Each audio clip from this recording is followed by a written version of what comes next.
Battle for Bakhmut may be coming to a head. The chief of Russia's Wagner mercenary group is calling on Ukrainian President Volodymyr Zelensky to abandon the eastern city, claiming his fighters have surrounded it. This has not been confirmed, but Ukrainian officials have acknowledged the situation in Bakhmut is increasingly precarious.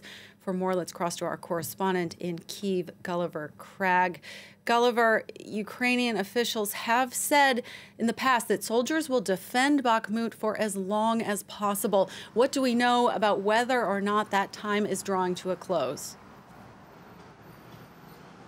That's certainly the question that a lot of people in Ukraine are asking today after pictures emerged this morning of what appears to be a bridge blown up on what was the only remaining tarmacked road into and out of Bakhmut, leaving only unpaved roads available for the Ukrainian armed forces to use. That's clearly a sign that things are getting harder and harder for them. And there was also a video posted online by Madhyar, a commander of a drone unit in the Ukrainian army who's very active on social media. He was the guy who actually stayed in Soledar for a very long time weeks ago as the Russians were claiming to have taken control of Soledar, and he was saying, no, they haven't, we're still here. This video was very different. He was saying, and this was apparently recorded yesterday, that his unit had received orders to leave Bakhmut, and he said he would not comment on those orders, but the tone suggested that if he were to comment, he would have not been very pleased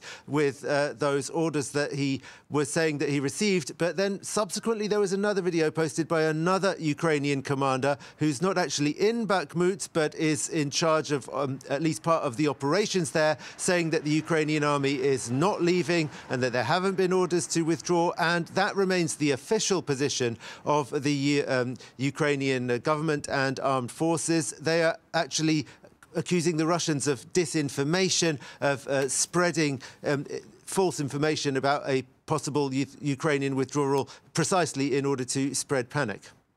So, Gulliver, if Bakhmut does fall into Russian hands, though, what would that mean for each side in this wider war? Well, I think that we cannot underestimate the impact on morale of either side that either victory or defeat would have, because this has gone on for such a long time. So many lives have been lost in this battle for Bakhmut.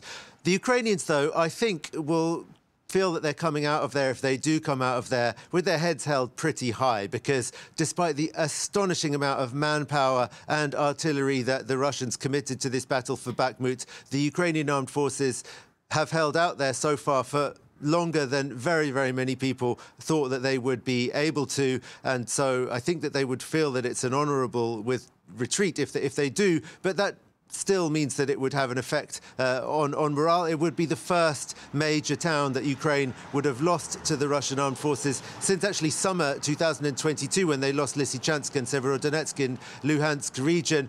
That would have an impact on morale. Would it have a major impact strategically going forward? That is a very different question, because beyond Bakhmut, pushing further into Donetsk Oblast, which the Russians have vowed to take control of the whole of, is basically uphill and quite a long way to the nearest major towns, Konstantinivka, Kramatorsk and Slavyansk. And the Ukrainians have had months to shore up the defensives there. They have built, really extensive trench systems, and they're ready to defend. And the Russians don't really have any other angle from which they can attack. They've been trying to make progress in the north to perhaps retake the town of Liman, which they lost to the Ukrainians in the autumn after having occupied it for a while. They didn't manage to do that. So most analysts think that the Russians won't be able to get very far beyond Bakhmut in that direction, even if, of course, the victory does give them something of a morale boost. But I would imagine that morale boost won't be that great, considering they've lost,